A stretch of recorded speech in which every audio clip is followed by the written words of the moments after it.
Hi, it's me again with Corel Tips and Tricks. This is part 2 on this series about using the interactive fill tool, but this time I'm not going to use the interactive fill tool. I used the blend tool and got almost the exact same result.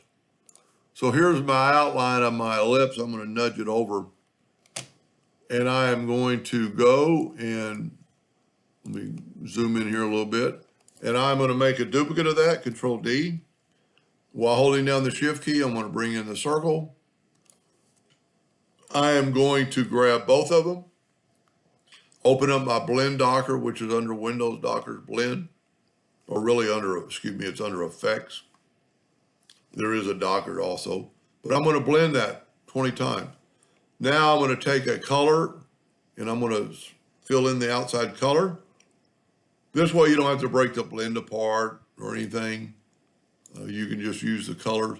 So now I'm going to get the innermost circle and blend it to, or nudge it over.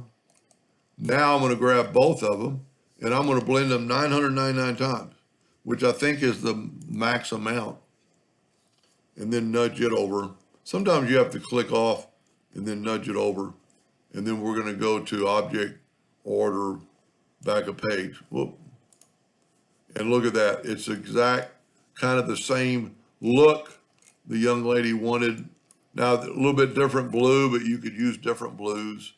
You know, the interactive fill tool, I'm not going to say it would be a little bit easier, but it would be easier to change, you know, if you want to make it a little bit darker by sliding the handle in and out.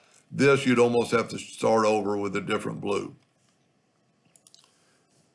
Anyway, hope that helped them a little bit. Thank you for watching.